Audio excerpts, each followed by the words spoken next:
बिस्मिल्लाहिर्रहमानिर्रहीम। Islamic teacher की जानिब से मैं अपनी तमाम बहनों और भाइयों को अस्सलामु अलैकुम कहता हूँ। मुझे इशा की नमाज में बहुत सारे ऐसे नौजवान और अक्सर बुज़ुर्ग हज़रात से वास्ता पड़ता है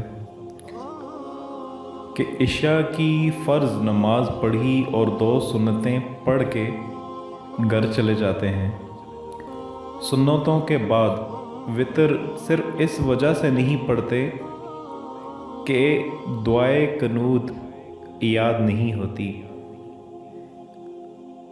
ये एक बहुत ही ज़्यादा अफसोसनाक बात है कि दुनियादारी के जितने भी काम हैं हम उनको सीखते हैं जिनसे हमें मतलब होती है, लेकिन बदकिस्मती ये है कि नमाज जो कि कब्र में हमारे सबसे पहले काम आएगी, हर चीज़ साथ छोड़ देगी, सबसे पहले नमाज काम आएगी। उसके लिए आज सीखने के लिए हमारे पास वक़्त ही नहीं है। हमारी नौजवान नस्ल उलमाए इकराम के पास बैठती ही नहीं, बदकिस्मती है।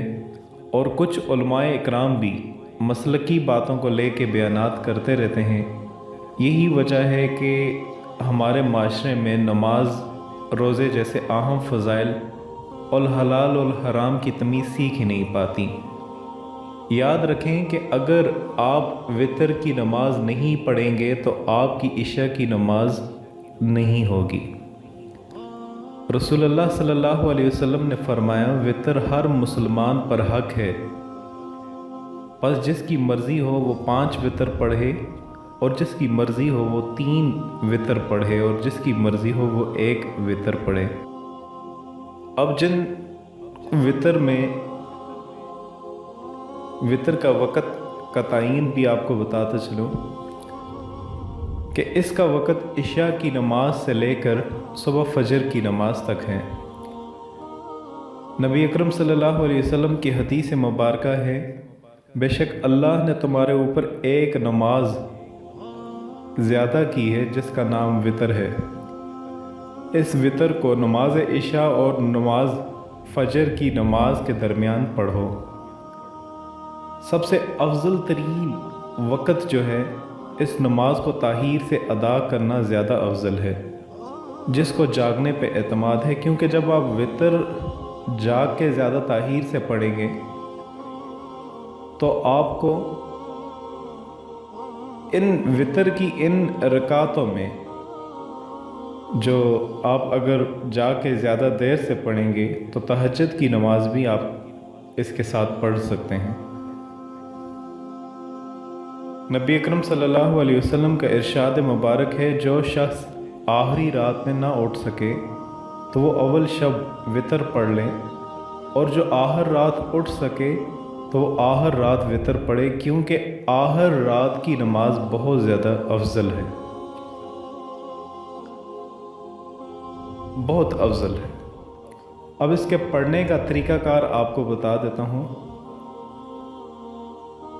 कि मग़रिब की नमाज में आपने मग़रिब की जो नमाज है इसकी मुशाहबत से बचने के लिए, क्योंकि इसमें भी 3 जो फ़र्ज़ रखते हैं और इसमें भी वितर में भी 3 रखते हैं, उसका तरीक़ाकार ये है कि 3 रखते इकट्ठी पढ़ें, उसके दरमियान में तशहद ना किया जाए। दूसरी तरीक़ाकार ये है कि 2 रकत अलग पढ़ के सलाम फेर दें, फिर 1 रकत अलग पढ़ी जाए। 2 रकत 1 सलाम से पढ़कर फिर 1 सलाम से 1 रकत पढ़ी जाए। आप सल्लल्लाहु अलैहि वसल्लम 1 रकत वितर पढ़ते, आखिरी 2 रकतें यानी 1 रकत के दरमियान सलाम फेर के बातचीत भी करते,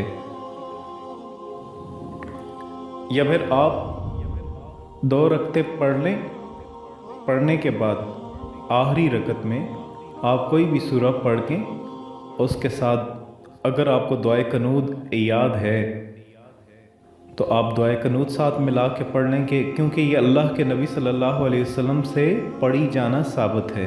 अगर आपको दुआए कनूत नहीं आती, अगर किसी भी मेरे भाई को, किसी भी मेरे बुज़ुर्ग को دعائے قنوت نہیں آتی تو یہ شرم آنے والی بات نہیں ہے، یہ سیکھنے والی بات ہے، کیونکہ اس کے بغیر جب ہماری نماز نہیں ہوگی، ہماری عبادت قبول نہیں ہوگی، تو پھر ہم اس کی مثال ایسے ہی ہے جب ہم نماز پڑھتے ہیں اور نماز میں ہم ساری نماز پڑھ لیتے ہیں، اس کی مثال ایسے ہی ہے جیسے ایک مزدور آتا ہے، وہ سارا دن مزدوری کرتا ہے اور جب اجرت لینے کا وقت آتا ہے تو اس سے اجرت نہیں ملتی۔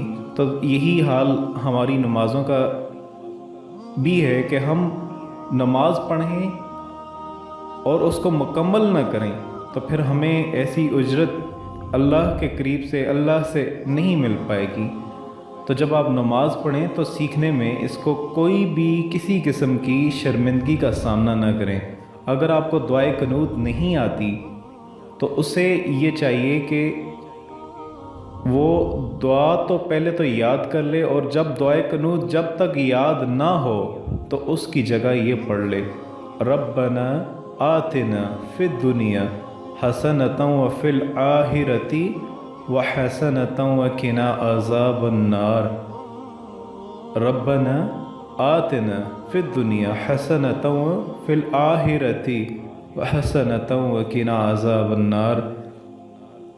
اس کا ترجمہ یہ سورہ بقرہ کی آیت ہے، اس کا ترجمہ ہے، اے ہمارے پروردگار، ہمیں دنیا میں بلائی عطا فرما اور آخرت میں بھی بلائی سے نواز دے، اور ہمیں دوزخ کے عذاب سے محفوظ فرما۔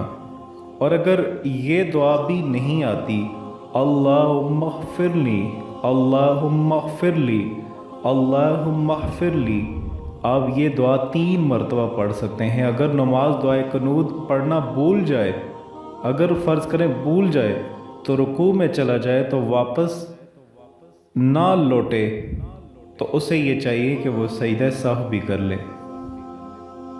اور اگر آپ کا نماز میں دل نہیں لگتا، نماز میں دل نہیں لگتا، تو جب نماز آپ شروع کریں تو زمین کو دیکھیں۔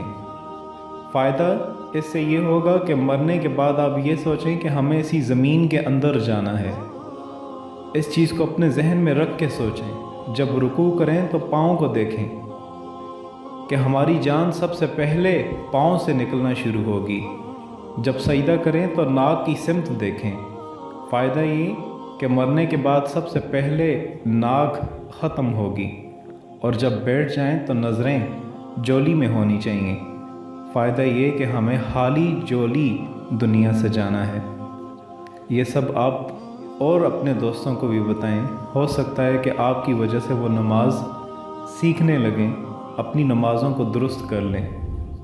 جزاک اللہ۔ Subscribe to our channel by clicking the subscribe button.